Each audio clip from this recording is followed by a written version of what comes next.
Bienvenue dans ce journal du mondial. Tout d'abord, difficile de comprendre comment une équipe anglaise avec le meilleur buteur du tournoi a complètement lâché prise sur le dernier match de qualification pour une place en finale. Les Croates ont-ils réussi à identifier toutes les failles de cette équipe anglaise qui n'a pas réussi à se créer beaucoup d'occasions et a complètement cédé en défense? En commettant bien sûr de nombreuses erreurs, les Croates en voulaient plus avec un super Mario Mandžukić de la Juventus. Décidément, les Mario font parler la poudre. Mais revenons sur ce match en images.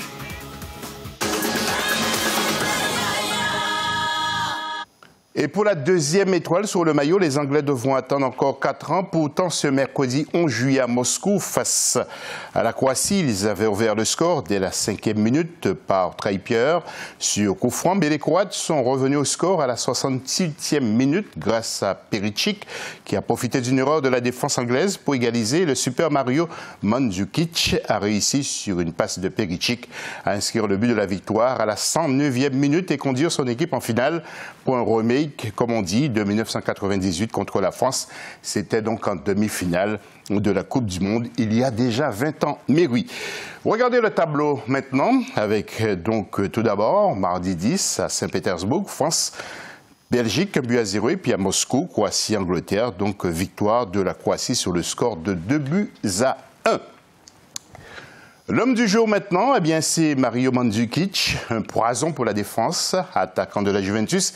Il a transpiré pour son équipe, il a inscrit son deuxième but dans ce mondial, il a 32 ans et comme on dit dans le jargon du foot, c'est un véritable renard des surfaces. Et le photographe mexicain Yuri Cortés se souviendra encore longtemps de ce match. Il s'est retrouvé sous 10 joueurs qui fêtaient le but de Mandžukić.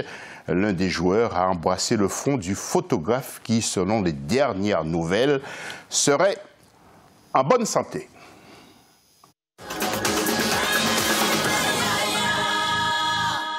Nos sélections africaines ont été éliminées prématurément de ce mondial. Et comment préparer 2022 au Qatar? Notre rédaction s'est penchée sur le dossier. Ibrahima Dioumaba. La participation des équipes africaines à la Coupe du Monde Russie 2018 n'a pas répondu aux attentes des supporters et des observateurs, raison pour laquelle ils sont nombreux à inviter les autorités sportives et les fédérations à mieux préparer les représentants africains en Coupe du Monde, à l'image de ce qui se fait lors des Jeux olympiques. En fait, les compétitions du jeune et les compétitions de seniors, ça n'a rien à voir. Franchement, on n'est pas loin des meilleures équipes du monde. Maintenant, il va falloir peut-être gérer un peu mieux l'aspect technique, l'aspect gestion de ces compétitions-là. En 2014, le Nigeria avait au moins réussi à se hisser en quart de finale. Les Super Eagles ont été éliminés à ce stade, alors qu'en 2010, le Ghana avait atteint les quarts de finale. Cette année, tous les représentants africains sont sortis au premier tour. Ce qui est en train de faire n'est pas mal. Au niveau des académies et des centres de formation, je pense que l'avenir c'est à ce niveau-là. Si on travaille bien dans ces centres de formation et des académies, il est clair qu'on aura des sélections fortes dans les années à venir. Maintenant, on doit essayer de former beaucoup de techniciens. On doit ouvrir encore des centres fédéraux de formation pour aller de l'avant. En 1990, le Cameroun a été la première équipe africaine à se hisser en quart de finale de Coupe du Monde. Le Sénégal a réussi la même performance en 2002. Les Africains sont toujours en quête de leur premier trophée dans cette compétition. Et à venir pour nos duels, regardez les tableaux. Tout d'abord, il y aura les matchs des perdants. Le match où on dit souvent c'est la rencontre de la 3e place entre la Belgique et l'Angleterre. Ce sera samedi 14 juillet. Nous aurons l'occasion d'analyser justement ces duels. Et puis le dimanche 15, regardez la grande finale. Ce sera donc la France contre la Croatie.